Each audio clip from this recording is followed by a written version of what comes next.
Hey guys, this is Between the Rounds with Alex and Anna. This is our first podcast, so we're going to go ahead and introduce ourselves. I'm Alex. I'm the owner of Undisputed Boxing. I grew up boxing, obviously. I started when I was 12 and then was like a 3-time Canadian champ by the time I was 17.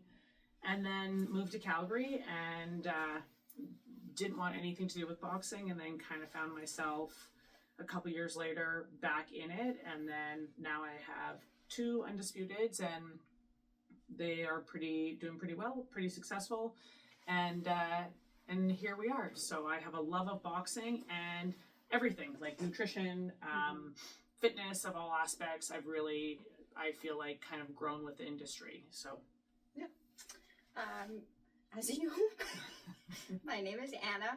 I started boxing actually about probably 8 years ago now. I just randomly went into a class that Alex was teaching at one of our fitness centers in Calgary. I was scared. She was fucking terrified of me. I was like, do I talk to Alex? I don't know. I had the class and then I was like, I'd really like to say thank you, because I think I was taught whenever you have a coach and someone's coaching you, you always say thank you. That was, because they put a lot of time into coaching. And so I was like, oh, I want to say thank you. But I was so scared. But anyways, then our friendship has blossomed over the last 8 years. Yeah, literally, she was coming to my gym. Like, I quit that because it was at a fitness center. And I just said, hey, just come to my gym. And so she came. And the one day I was like, do you fucking work? Literally. Because I was there. She was there at the weirdest times. Do you work? And I was like, yeah, I'm a physio. And then I was literally just moving into like the gym that we're in now. I always had this thing that I was going to have my own space by the time I was 30. And I literally got the keys like a week before my 30th birthday. Yeah. And I looked at her and I was like, well, do you want to be a physio at my gym? I had never fucking talked to this girl really before in my life. Not at all. And I think I was kind of so scared. I think she just didn't want to say no. I was like, yeah, sure. And then here we are years later. 8 years later. Yeah. And people people think we're lesbians sometimes, but we're not. But we're definitely best friends. And people are like, have you guys known each other your whole life? Or, and we're like, no. Yeah. And it's actually just been all through boxing. So that's kind of how I started, just randomly. I was always into basketball, was my main sport. And then boxing, I fell in love with it. And then I think like a year and a half into it, we went to my first Souk. fight card. Yeah, in Souk. Yeah. And then the rest is fucking history. Yeah, the rest is history. And then after that, we fought. We had a busy year that 1 year after. Yeah, coaching. Yeah, really busy. It was honestly. You had a big team at that point. I had a big team. It was I learned a lot. Honestly, there were some things that. I was gonna say, what did you like? Because we were busy. Did you like that? I did. I missed that. Like, I miss the big team. I would like to kind of get back to that. One thing, however, is that I definitely put so much into it, and I didn't feel like a lot of the athletes reciprocated it, right? Yeah. I found that it was kind of like like a big take, which I don't. Obviously, now looking back, I would not do it the same. Like, I think I missed every one of my daughter's hockey games, for my team. Thank God she's amazing and understood that. But I wouldn't do that again, because you kind of leave and you're like, what the fuck am I doing this for? Right? Yeah. When people aren't appreciative, or they just they up and leave. They up and leave your gym for no reason. I guess I think too, it probably with coaching, a lot of it is like, because you own your business, right? So how do you find the balance between being a great coach, which I know you are, but then also running a successful business? That's hard. Yeah, I think that it's changed a lot in the industry. Like, I used to be, I still am mean, but like, I used to be mean anymore. Fucking mean. Like, just because that's how I grew up with boxing, right? Like, it was one of those things where, and being frank, like when I first started teaching boxing, even to not just competitive athletes, but in Calgary, like, I was one of the first probably boxing coaches that taught to just like the average person, right? So we're talking people that work, office jobs. I was one of the first to do that, and then they opened up all these fucking dumb hit fit places. So before they came, I was teaching, and so there wasn't a lot of, I remember the day, there wasn't a lot of options. Like, it was either me or maybe a couple other coaches that had actually boxed, but then they opened up some rumbles and some other hit fits, and I was like, oh shit, I gotta shift a little bit and become maybe a little bit nicer, and not everything has to be so rough. So I will say that I think running the business now looks a lot different. Like, I'm way more empathetic. I feel like I have to coach at all different levels now. It's not just my way or the highway. I have to meet people where they are. I have to just generally be softer, which is fine. I do find though that, I mean, if you're a competitive boxer, like you're fighting. Yeah. So it's a whole different look. Like, sometimes I want to say, like, look, I actually don't give a fuck about your problems. You're fighting in 2 weeks. Like, get your head in the game. Yeah. But I don't think that we can coach like that anymore. So I think it has changed. And in Calgary specifically, there's so many. Like, I mean, I think that there's probably, I don't know what, like at least 10 competitive boxing clubs here. Yeah, at least. There's a lot. And then on top of that, there's, the rumbles, I don't even know, the fucking 9 rounds, there was a couple other ones that I think have shut down or changed, but there's all of these options. So yeah, like, to have a successful business, in order to do that, you have to be soft, but then to have like a badass fight team, you also have to be a little bit harder, and that is challenging. I'm lucky that, like, you've stepped up and started coaching, so we're going to talk about that, kind of how it feels now to be on the other side of it. Balance. Yeah. And then we have a ton of other, obviously, like, Rob's I would say generally, Rob is probably like in the ring, a better coach than me a lot of the times. Like, he's calmer. I personally, like, for me, I was going to say, I like coaches that are in my face. Yeah. Like, you like hard coaching. I like hard coaching. There has been times where literally I have been like, what the fuck is your problem? Get your head out of the house. And then we have a hug, we have a moment. But like, what are you doing? Well, yeah, there's times where, or but if I can I see, like that. That you're like thinking way too much before your fights, and it has to like a come to Jesus moment. I think it is a hard balance. I'll follow you to the bathroom because you'll be crying, and I'll be like, knock, knock, knock, knock, knock. What the fuck is happening? I'm fine. Yeah. No, you're not. Yeah. And so, but I would say generally, like, Rob's a great coach. Yeah. He's like, and he knows boxing so fucking well. Like, he knows it. He's so calm. Like, when she fights, I'm like deep breathing the whole week into it, and then going into it, I'm like stressed because I care so much. And I obviously, it's not ever about you getting hurt. I know that will never happen, but I just care so much, right? And I want things to always like go really, really well. But yeah, Rob is way calmer. And then we have a couple other coaches that, aren't necessarily in the corners, but help out at the gym. And everybody offers, like, something. Bob is, people hate taking Bob's classes because he will fucking they're 20-minute rounds. Yeah, 20-minute rounds. No water, no break. He's like how I used to be.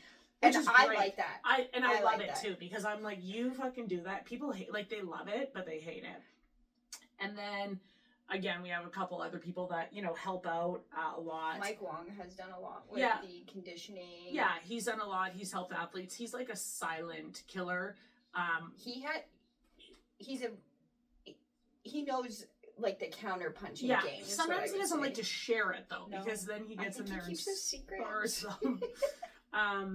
And then we have, again, a couple other people that are helping, like Raph, Mike Lee's awesome. Yeah, he's like the, a cheerleader kind of thing. So we have a really great team. Mm-hmm. But Anna specifically has kind of taken the role of being like the captain of the fight team, and then really helping coaching. And you said the other day that you're like, I like it. Yeah. I do actually like it. A couple weeks ago or weekends ago, we had that sparring event at the gym, obviously. And people were jealous. I was in the blue corner. Okay, good. Yeah. I had all the people in the blue corner. afterwards, the red corner people were like, I was so jealous. You treated your athletes so well. I gave them a stool. Yeah. So they sat down. I gave them good water. The other corner, they didn't do anything. Yeah. And I will say my corner did very well. Yeah, no, but I loved it, though. It actually, I don't know, because I think something that's, like, new, exciting, I actually found out that I do like to pass down any knowledge that I have gained from you, and to see that actually somebody work. Listens to you, and so Anna's the best at this. Like, there's been fights where literally I've been like right hand, and she has been like okay, and then thrown the right hand. And so it's like it actually has still worked. She even gave them a little bit of notice. Yeah. It is the coolest thing when you tell somebody something or you teach them something and then they actually put it to use and it works. It is like the most fulfilling thing in the world. Yeah, that's what I found with that, especially a few of our fighters. Like, they really listened, and I could tell that they were taking the information in. Did they do it all the time? No. But I think if you can tell that someone's actually listening and then trying, that's all you can ask, right? Yeah. And then there's a few where I'm like, what the fuck are you doing? So this is that's the frustrating part. That is a frustrating part. And there's been a couple moments, like I have been known to lose my shit sometimes in this gym. And like the key saying is, we should actually get it somewhere. What the fuck are you doing? Yes. I've thrown airdynes across the gym before, losing my shit. I have. She actually stopped coaching in a corner. Oh my god, Baby Blue! Fuck, how did we forget about him? He also is a great member, great coach, helps out. So one time in a fight, I was coaching. We call him Baby Blue. That is not his name. His name's Rob. But I was coaching him, and he had a hard weight cut. Yeah. And he was just honestly, he was kind of a dick. And so we're in the corner. And he comes back, and he's not doing fucking anything I'm telling him to do. He's not jabbing. He's not jabbing, and he's literally like tall as fuck, beautiful jab, hits like a fucking truck. And he comes back, and I go to give him water, and he pushes the water out of my hand, like swats it out of my hand. And I look at him, and I'm like, who the fuck do you think you are? And he did, like, he knew at that point. Yeah. But I got out of the corner, and I sat in the corner, and I just watched. I didn't say fucking one word, and I talk a lot during fights. You actually crossed your arms. I crossed my arms, and like all of the team was like, they were like a ref actually looked at me, or a judge, and he looked at me and he's like, "Are you okay?" Because I talk, like I'm yelling the whole time people are I think even Rob was kind of like, oh yeah, I didn't say one fucking word. I was like, I don't give a shit. You don't want to be coached? Then like, don't fucking whatever. I won't coach you.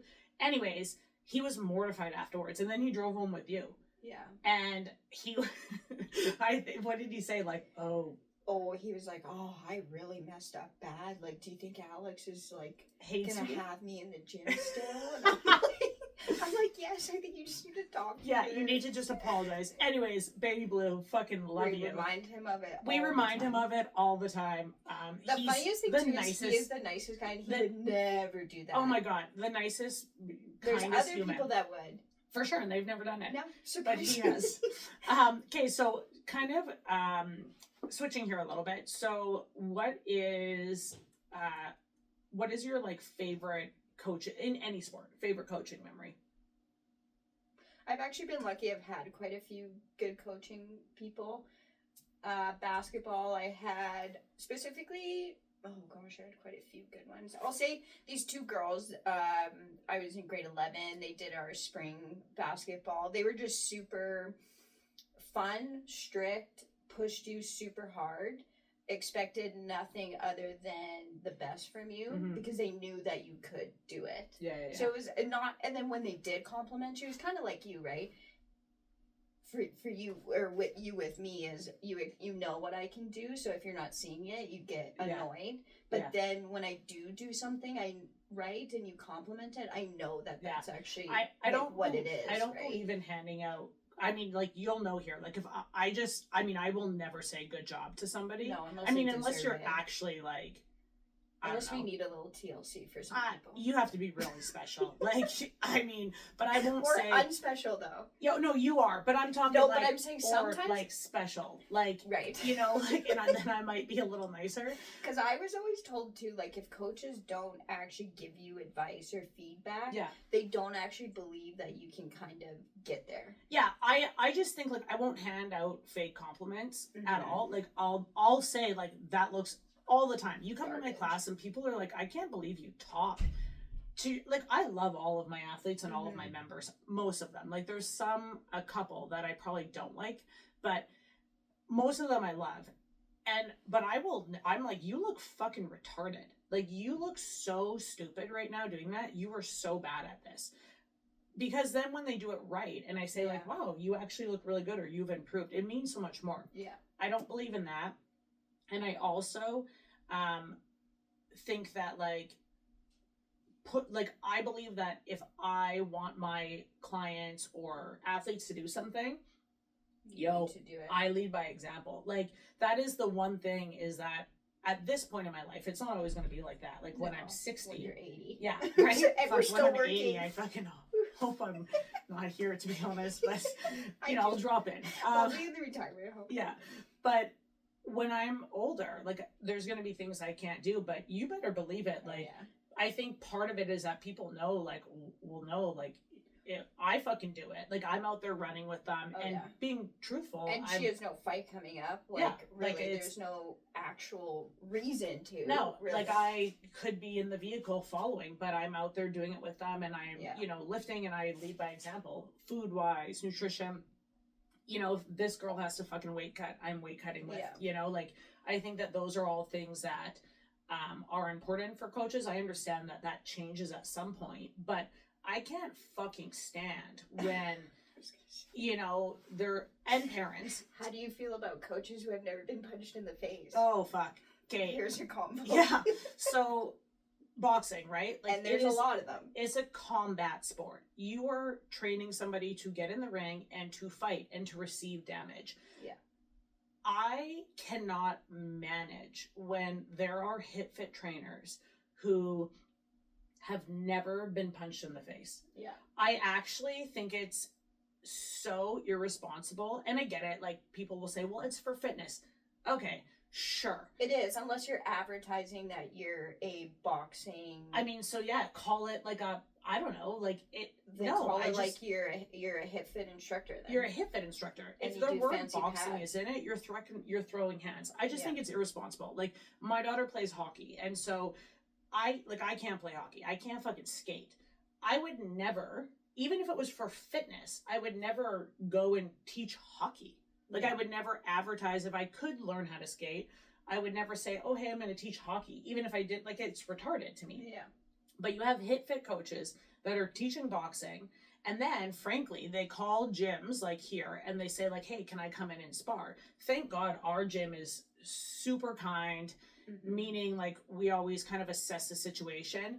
And then we'll go from there. A lot of gyms aren't like that. You go into gyms, like, when we went to fucking New York, and I sparred in New York, I had, like... that was crazy. Literally, we walked into like this 50 gym. people around the ring. 50 people around the gym. Like, it was like a full-on fucking fight. Oh, yeah. I remember being in your corner because you dislocated your shoulder. Dislocated my shoulder. And the people around were like, woohoo! And I was like, yeah, we just flew this morning. Like, give her a break. And, like, I dislocated my shoulder, and I kept going. Oh, yeah. And it was great. Like, it was good sparring. But it was...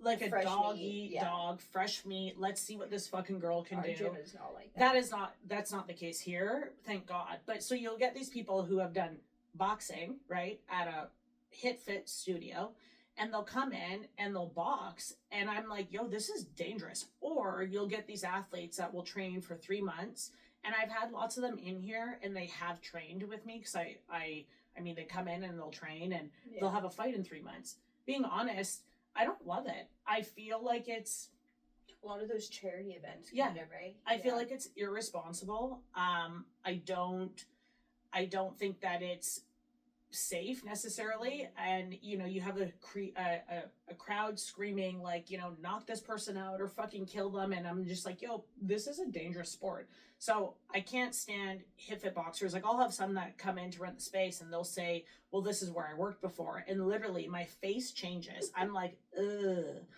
And you know, I'm like, I can't, honestly, I don't want you in here coaching people, because it doesn't align. It's a different style. It doesn't align with my business. You know, if they've had fights if they've fought before, then it's a whole different idea, whole different game. If you've never sparred heavily, or if you've never fought, don't fucking teach this sport. Like, it's as simple as that. That's my opinion. People aren't going to like it, but that's how I feel. I don't give a shit if it's for hip fit or for boxer size. I don't agree with it. Yeah.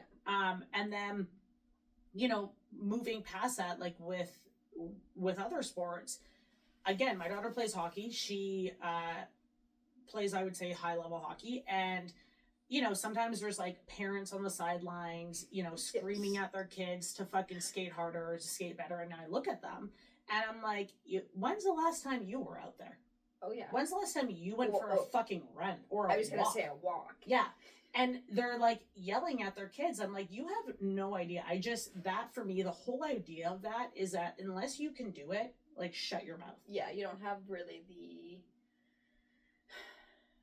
the backbone to really say anything. No, you're not capable of doing any of it. No. Granted, like I said, I can't skate, and if my daughter plays a shit game, I don't hand out rewards to her either. Like, if she doesn't usually have a shit game, like, she always puts in full effort because she knows. Well, it comes down to effort at the end of the day. Yeah, right? that, like, if she gets off that ice and if she wasted my time and wasted everybody else's time, like, she's not going to get fed. Yes. Just kidding, I will feed her, but but no cupcakes. No cupcakes. And then, you know, so that's kind of my thought on that sort of stuff. I think that coaching nowadays is also, what I will say is that it's changed in a way of, when you're coaching kids now, I think that it's so different, meaning I recognize that sometimes they're there and they need something from me, meaning encouragement, love, I don't know, compassion, confidence, all of that sort of stuff. And I see it across the board, not just with boxing, but like, I train a lot of hockey teams. I, you know, have a golfer that I train, some soccer players, baseball. So lots of like different sort of training, like athletic training. And a lot of them, their parents will literally say to me, like, my kid went into the season, and this is typical of hockey, I will say, went into the season with lots of confidence, and they came out and it was gone. Yeah. What the fuck? I think that's bad coaching. Yeah. So, like, let me get this straight. We're paying thousands of dollars for our kids to be in a sport, and we are paying thousands of dollars for them to get confidence, grow from it. I mean, I think that they say that I just read it on, I think on Instagram, like 95% of like high people in businesses have played competitive sports. Yes, I read that too. Yeah. And then like, I can't remember we'll say 50 or 60% of them, like females that played high sports, are, you know, doing big things in the world. And so we're putting our kids, we're investing time and money and effort into sports for our kids. And then they have a coach, and they come away with no confidence. Yeah. And let me tell you, it's usually like a 50-year-old fucking man who's coaching it, that's taking away, in my case, right? Like, my daughter's confidence.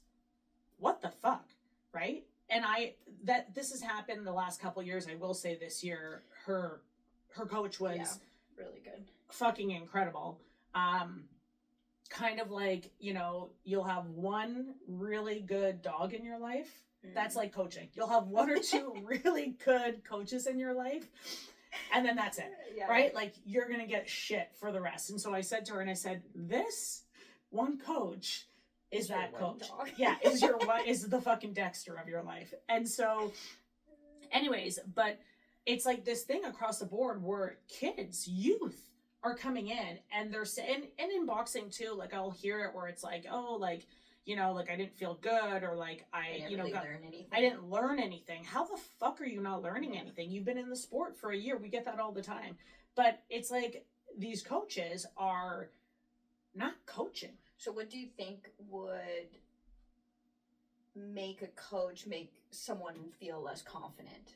Oh my God. I think that I mean, and I've done it before. Look, like I've had a lot of bad coaching things where I'm like, oh, I should have done that one differently. But I recognize it and I try and be different and I get better from it. I think that it's like asking, right? Like we're big on at our gym. Communication, huge. Right? Full communication. And I think it's and it goes both ways. So a lot of athletes will not communicate with us, so it's very hard to then know where they're at. And I think asking like what your expectations are. Like, hey, what are your expectations from me as a coach, right? Like, how do you want to be coached? Because it's all different. Yeah. You might want to be coached hard. Somebody else might want to hug. Yeah. You know what I mean? And so I think, and knowing what's going on in people's lives, I think that's a massive part of it. If somebody walks into the gym and you're ready to just annihilate them and their dog passed away and their car got crashed or their, something happened, like, then you have to adjust that. But I think that coaches literally don't do that anymore. And then I think that they think that all of the expectation is on the athletes, and it goes both ways, right? Like you have to have expectations as me as a coach, whatever those are, and I want to know what they are because I want to fulfill them, and then I want to tell you what my expectations are. And it's roles, right? We do roles. Like, what is my role? My role is to, as a boxing coach, is to keep you safe, is to prepare you, is to make sure that you're pushing yourself, is to make sure that you're in good shape. And that at the end of the day, we're also having fun. I think is what you've changed over the last And that's year. the big thing too, is that you're having fun. At the end of the day, all of this shit is for fun. We're not pro boxers. No, like unless you're going for a world title, and then then it's your job. But we're talking about like just general coaching here, whether it's hockey, soccer, baseball, fucking gymnastics, any of it. You're doing it to have fun, right? And even at a really high level, at the end of the day, you still want to have fun with it. And so I think that that's something that like it can be taken away real quick, and one day it's all going to end. And I think when you look back, and if I remember thinking like when I fought amateur, I wish I would have had more fun because I was so serious, I was so strict, I didn't enjoy enough of it. So I think that that's a big portion of it. Okay, so what is your funniest coaching? Do you have any like really funny ones? I know that you do. Yeah. I mean, I don't, not that because I haven't really coached that much. I've been more on the other end, like as an athlete, right? I would say as an athlete to a coach, like an athlete-coach relationship, my funniest is when we fought. Oh, yeah. I know what she's going to say. That girl from BC. And, Quennell. In Edmonton. Yeah. Or around Edmonton, And at the beginning, before the bell rings, I turn around. We always kind of give each other fist pumps. Yeah. And I literally am like, Kate, what do I throw? Yeah. She literally, the bell's going to ring, and she goes, what should I throw? And you were like, a jab? So I think that was pretty funny. And then she killed it. I killed that fight. That was probably one of your best fights. She fucking killed it. But it was the funniest thing. So I would say that's kind of a funny one for me. Yeah. Being on the other side. And because you were stressing, because she was taller. She was a southpaw. And she was a southpaw. And then she looks at me and she's like, what should I throw? And I was like, oh, for fuck's sakes. Because I was like, do I go with my right or do I lead with my left? Like what? Anyways, she killed it. Okay, so I have a couple. So a couple coaching moments. I have been so lucky in my boxing career. I've had really only 3 coaches. So I don't jump around a lot. One of them has passed on. So he actually left me. Or I would never box without you. That's a whole nother thing. I fucking hate when people jump around to coaches. But Bob was my first coach. He was like a dad to me. He was there throughout my youth and such an important man. I remember one time so Prince George, it's winter. It's literally after Christmas, and it's like fucking cold and snow. And he always had a training camp. He thought it was really clever to have a training camp. Boxing Day, okay? So one day after Christmas, he would have this training camp. And there was a ton of us that did it. And it's freezing. And we're running. First off, he would make us run in like minus 30. And then I think some mom complained and was like, that's not good for them. So then he adjusted and we didn't have to run in minus 30. But we were running and it was like full snow. And I'm keeping up with this woman. Her name's Lana. She was at the time like 40. And like, you've met her. Yes. She's now, I believe, 60. She is incredible shape. incredible shape. Okay, like I'm talking, she was jacked then, and she still is. Like she hasn't aged. Lana, I don't know what the fuck you're taking, but like I want to know. Anyways, I love her. I was running with her, keeping up to her pace, and he drives and you were up. What, 13? 13, 14, yeah. He drives up in his fucking car, and he opens the window, and he's like, "Oh, you feel pretty good?" And I was like, "Yeah, I'm keeping up with Lana." And he goes, "Oh yeah, great job. You're keeping up with a 40-year-old." What? Confident. Yeah. Thanks, Bob. So, anyways, I fucking picked my shit up, and I fucking went in front of her. Now I'm a great runner. Yeah, I just will say, so thanks, Bob. That was from you. Tough love. Tough love. And then my coach when I moved to Calgary, his name was Kevin, and he was hard. Like I'm talking, he would be screaming from the side of the ring, "Fucking kill them!" Like I would be covered in blood because my nose would bleed a lot, and he was relentless. He's probably one of the most iconic, best coaches, just an amazing technical coach. But I remember one time, he literally is losing it in the gym, swearing at everybody, like losing his shit. And then my daughter walks in, really little, and he's like, "Hi, Lily, how are you today, sweetheart?" Just the nicest man in the whole world. And then screaming at everybody. Yeah. And it just goes to show, like, you know, how coaches do have different roles, like right? He just was the best man ever, but like hard.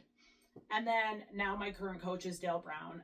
He's incredible. He is honestly, like, I would say he's probably the gentlest. He's the gentlest. Although, okay, Anna, can you see this shiner? Did he hit you? Well, no, he didn't actually hit me. So yesterday I was training with him, okay, and he had the body pad on. I literally smoked my fucking eye off of the clip on the body pad, so I have a shiner. I thought someone punched you. No, it's a shiner from the body pad. Oh God. Anyways, Dale is the like all-around nicest coach. Mm-hmm. Again, he's actually probably done the best in boxing. Yeah. Like he went to the Olympics. Yeah, right? Olympic. And then he was a former world champion kind of thing. He competed for that, so he has so much experience. He's incredible. But I do have one. We'll kind of close this out, and I have one funny story. I know where this one's going. Because you were coaching with Kevin. Is this the one? Well, I have two. Okay. So one, I actually wasn't coaching. This is with Kevin, and this is a funny story that happens in boxing gyms sometimes, I guess. So there's two dudes in the middle of the ring sparring, and all of a sudden Kevin goes, stop, and he kind of splits them up, and there's something on the ring, like on the ring floor. And he goes to pick it up, and he goes, "What the fuck is that? Is that a fucking used condom?" So there was a condom on one of the guys, and it fell out of his pant leg into the middle of the sparring ring when he was sparring. And Kevin went to go pick it up. He didn't. He picked it up? No, he didn't. No. Okay, he made the other guy pick it up, and he was like, "Wash your fucking hands." But, like, literally, how does that happen?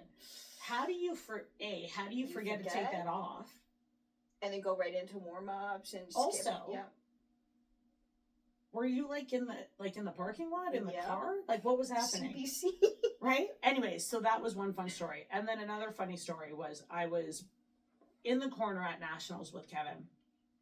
And oh my God, he's a great guy. Anyway, so one of our fighters is fighting, I believe, somebody from Quebec, and they're like making a lot of noise when they punch. Like I'm talking like poo wah wah woo poo ha wah, right? And we're in there. Kevin goes in, and I think it was Jess actually that he was cornering. He goes in and he calls the ref over, and he goes, "Ref,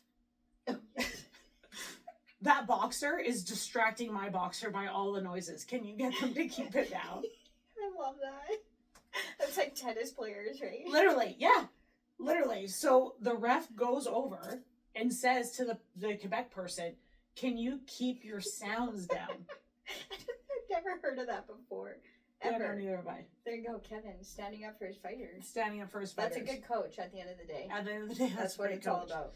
So, what we would like for you guys to do is obviously, like, Give us a listen, comments, and then let us know what your favorite or least favorite coaching moments are. Yeah. So thank you for joining us. This is Between the Rounds with Alex and Anna. Thanks so much, guys.